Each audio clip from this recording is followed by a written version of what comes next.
Chapter 1870, 17 Deadly Sins. For the rest of the day, Zangi did only one thing, and that was to restore his physical condition. At this time, he could clearly feel the changes in his body, even the speed of healing. His injuries had accelerated after being baptized in the sea of spiritual substance. His strength did not suddenly improve, but he could feel that he had become different from the past. It was as if his level of life had jumped. Interacting with the Yen tribe had broadened his horizons, and after gaining a clear understanding of his own existence, he had a better idea of which direction he should head in the future.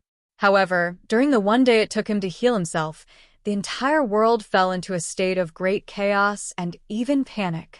The vast majority of people, the words of Ji and Yang 21, they believed that the person who had ultimately passed the Hen tribe's trials was Ichigard. They had fought against mechanical civilization for so long, destroying a large number of their mechanical life forms.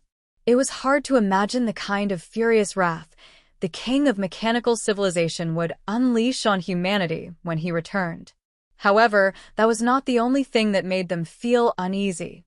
The scene of the Drucker Titan fighting the four knights of the Yen tribe also made them feel that this was the appearance of some mighty god-level civilization with world-ending power, and that the human world could be destroyed at any time.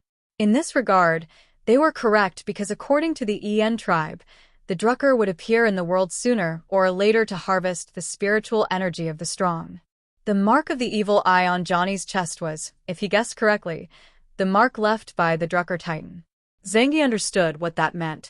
The Yen tribe had once been the most favored by Kago on this planet and possessed the most spiritual energy. That is why for countless eons the Drucker people have been hunting the Yen tribe in order to seize their spiritual essence. And now this opportunity has shifted to Zangi and Yang. Sooner or later, he will be targeted by those terrifying monsters. For Zangi and the others, the only good news is that the human camp, including demon god Jordek, believes that Ichigard is still alive and has obtained the final legacy of the Yen tribe.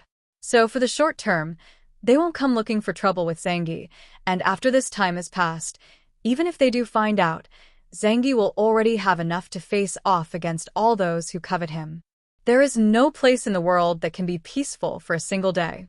Lori Deck, as the second most powerful person in the mechanical civilization Song era, has been waiting for Ichigard's return in the Chernobyl plain.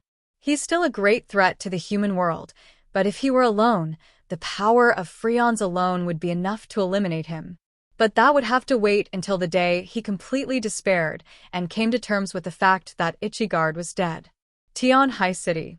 And the others did not return to Blizzard City. They were all waiting for Z's next move. The huge treasure obtained from Freons, not to mention what they got from the world beyond the Gates of Light, and the huge mechanical legion alone is an unimaginable fortune. If they can really transform all the capture mechanical beings into things that obey Zong, then by then Zangi will have the strength to rival a world power. However, from a realistic point of view, this goal is difficult to achieve. This is because the enormous repair work, the manufacturing of materials, and the supply of energy cannot be completed overnight. It all depends on how far Lucarin can go at this time. Everyone who had returned gathered at the Chin Pu base, leaned against the dorsal of the base, and looked at the snowflakes flying outside. Snow doesn't fall very often these days. Occasionally there will be heavy snow, but most of the time the air is horribly dry, and there will be scattered light snowfall. He looked at the empty Tian High City and was lost in thought. A sound of footsteps came from behind him, crunching through the snow. Dang Chong, dinner is ready. Come and have something to eat.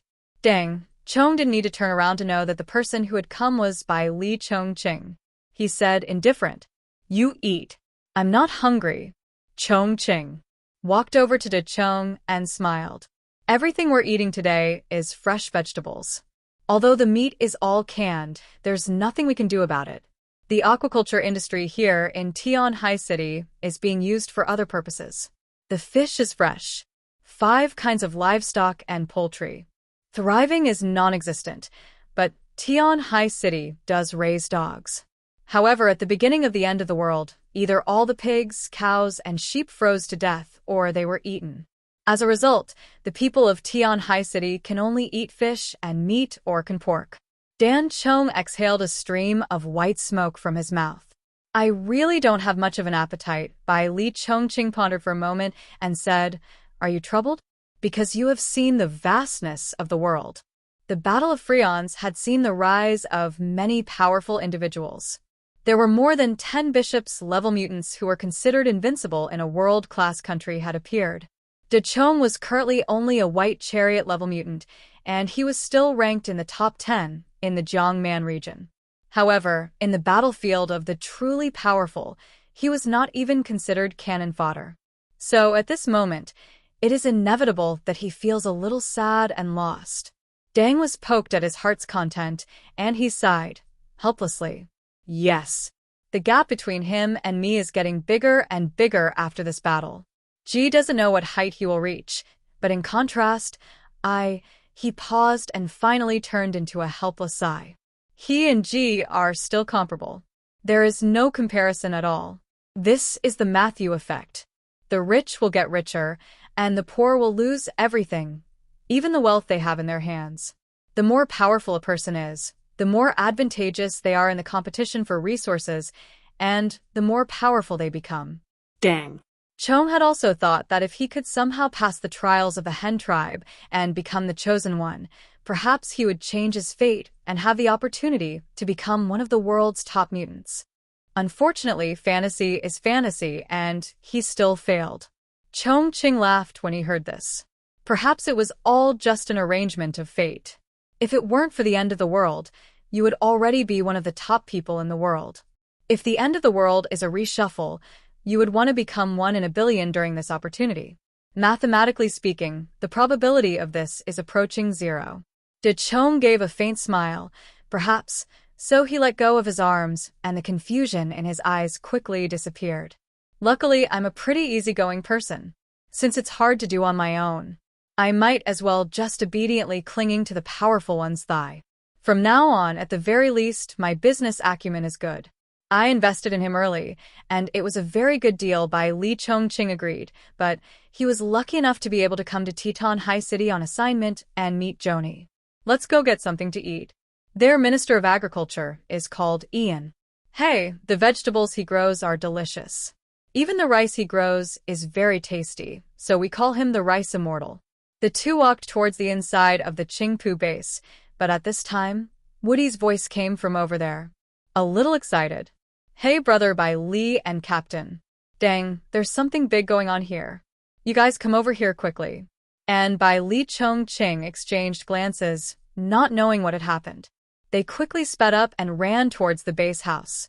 When they arrived in the underground area, they saw a group of people gathered in a large circle with Uncle Yu, Fatty Sue, and Dai. Standing in the middle, in the very center of the circle stood an elderly woman and a child in his early teens. The crowd made way for Dee and Bai Li Chok to walk in. They noticed that the two people at the center of the crowd's attention had a problem. The woman's hands were in front of her and a firelight gathered between them, raising the temperature around them and bringing a warm yellow light that made people feel very comfortable.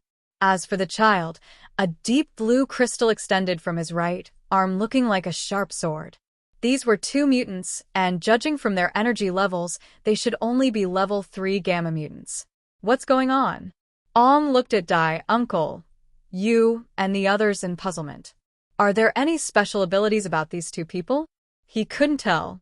Dai raised his right finger and pointed at the 2 people.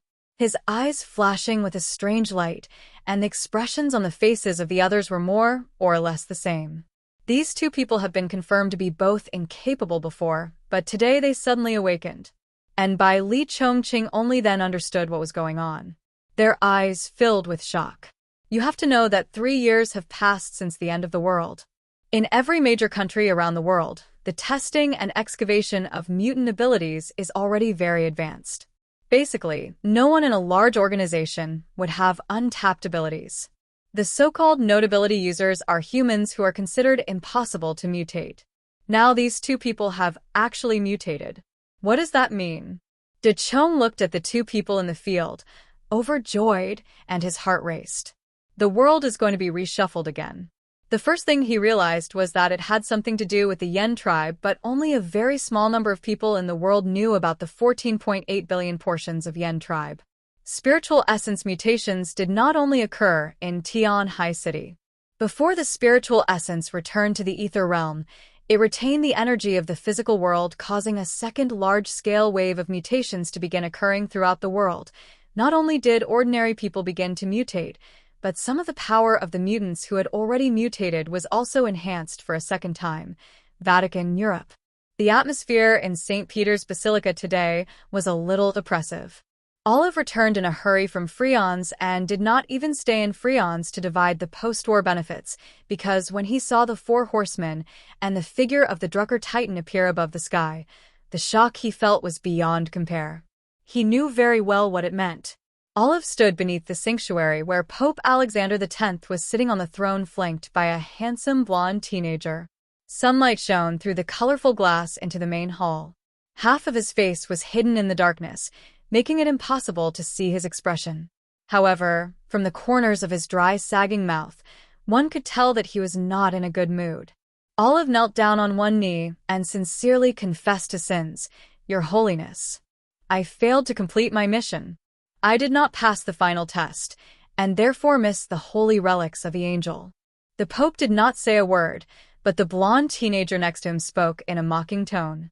"Lord Olive, as the head of the Knights Templar, you were entrusted with an important task by His Holiness to go to Freon's, but you failed.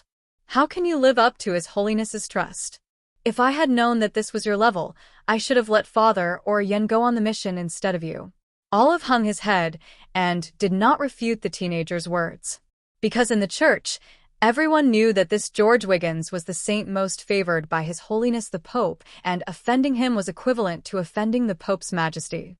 If it were any other day, Olive would not have paid him any mind. But now that he had not successfully completed the Pope's task, he had to shut up. The Pope was silent as if laying something, and then Olive spoke of the purpose of his urge of return. "It is true that we have suffered a great loss in not obtaining the holy relics of the angel, but the biggest problem at the moment is that the devil in hell has appeared in the world." Upon hearing this, Olive immediately felt a sharp gaze from above fixed on him. The Pope asked word for word, "You mean to say that the devils in hell have come to the human world?" The voice was full of gravity, as if the end of the world was approaching. All have nodded. "Yes, it is Mammon who is the sin of greed, and one of the 7 deadly sins. The Christian religion originated from the ancient Messianic sect. In their ancient legends, there are 7 demons in hell who do not obey the supreme God. They represent the 7 original sins in human nature. The 7 deadly sins are pride, envy, wrath, sloth, greed, gluttony, and lust. The demon king of hell, who represents the sin of greed, is named Mammon. According to the Holy Scripture, Old Testament, on the day of the world's destruction, the 7 demon kings of hell will break through God's seal and appear on the earth with hordes of demons to bring judgment on humanity and completely destroy the world. That is why the Pope was so agitated when he heard Mammon's name. His appearance also signified that the end of the world was truly approaching. The Pope trembled as he raised his bony right hand. The fingers slightly bent, and an ancient book appeared in front of him with a burst of white light clatter. The book floated in, made and turned of its own accord despite the lack of wind. The book was written in an extremely ancient script, and when the pages turned, it floated in made, and it was actually a 3-dimensional font. The sins of pride are Lucifer. The sins of envy are Leviathan. The sins of wrath are Satan. The sins of sloth are Belgo. The sins of greed are Mammon. The sins of gluttony are BBA, and the sins of lust are Odious. The 7 demons of hell have finally appeared. The end of the world is near, and mankind will face judgment. Only those who truly believe in the Lord will be saved and enter the kingdom of heaven. The Pope murmured, his voice low, but loud enough for Olive to hear. He looked down at Olive. As believers in God, we cannot allow the demons of hell to wreak havoc in the world. We must find a way to seal them back in hell. Olive Hurley said he was seriously injured in the battle with the angel and has returned to his place of sealing. He should not revive again for a short period of time. Olive switched on a smart device and projected an image for the Pope to see. The location was the world-famous Eye of the Sahara in the Sahara Desert in northern Africa. In the sky, a huge black cloud came from the northeast and then fell to the ground like a meteor. The dark demon eyes slowly rotated in the desert as if they had come to life, and in the end, all the black demonic energy flowed into them without a trace. Olive said to the Pope, "Now is the time when Mammon is at his most vulnerable. If we want to seal him away again so that he will never appear in the world again, now is perhaps the best time." The Pope did not say anything but fell into a long period of thought. The Holy Roman Church was too large with believers all over the world, and they had many enemies. The Pupil Organization, which believed in Satan and had always tried to overthrow them. The Brahmin religion, which has a huge following in the mechanical civilization. King Ichigard, which is said to have inherited the legacy of the Yen tribe. This time, these are all headaches for him. Alexander X is the most powerful man in the world in the name of religion. He can command hundreds of millions of devout followers to willingly die for him. But because of this, he has too many concerns. Olive had waited for a long time and finally unable to hold back any longer. He looked up, his gaze firm, as he said, "If the 7 deadly sins are not sealed, humanity will surely be destroyed." The prophecy and the death note is written clearly. Every previous generation of human extinction has been directly related to them. The Pope lowered his eyes and looked at Olive, his hoarse voice questioning Bishop Olive. "You didn't even complete F. Foreman's mission and returned in failure. What courage do you have to propose? Sealing Mammon?" Olive's expression showed some struggle, but he said firmly, "As long as we can find the chapter on sealing Mammon in the Dead Sea Scrolls and combine it with the top combat power of the current human alliance, there is definitely a chance to seal Mammon again." Even in a seriously injured state, the Pope remained silent and Olive raised his voice. "I beg the Pope to order it for the will of the gods and to protect this world. I am willing to sacrifice my life." Higgins frowned in displeasure and snapped, "Bishop Olive, are you forcing His Holiness?" "No, I dare not. I just hope not to miss this important opportunity." Olive explained this appearance of Mammon is not the norm. It is because the emergence of the Yen tribe civilization has aroused his greed. After all, Mammon is the most greedy of the 7 sins. He can disregard everything in order to feed. Therefore, the real day of the fall has not yet arrived. If we can eliminate a demon king in advance, it will be a great victory for the Holy Roman Church. Correspondingly, it can also bring us more followers. The Pope's eyes brightened slightly. His right hand tapped the golden throne, and he said lightly, "But we don't know the whereabouts of Mammon's Book of Seals." Olive said, "I do have some clues. Since we have already found the place where Mammon sealed the doors, we can be sure that his Book of Seals is also in that land. Therefore, we can go to the kingdom of Kg and talk to Kinane." The Pope's eyes changed. "You mean that madman?" When he heard the name Kinane, the Pope's expression was a little strange. For someone in his position to show such importance to a person like this meant that the person must not be simple. He has been sealing off his own country for 3 years, but he has the strength of a mad dog. That kind of way to gain power is completely the way of evil. Are we, the Holy Roman Church, actually going to deal with someone like this? I absolutely cannot allow this.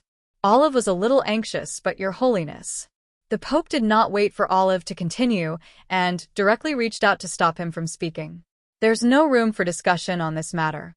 Kensane is an enemy that the Holy Roman Church will never contact, no matter what the reason. We will not cooperate with the evil he represents.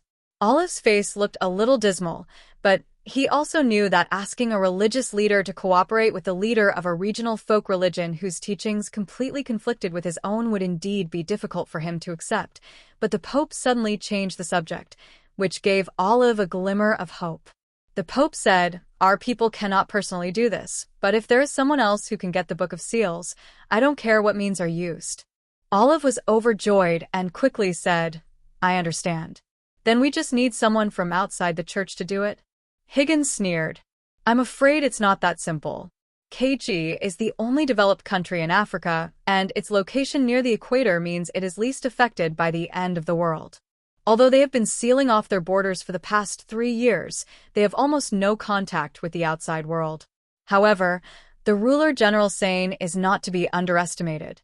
After all, his strategy is to concentrate the resources of the entire country for the sole benefit of him and his family. I'm afraid that there is no top mutant in any country in the world who would want to go to that place.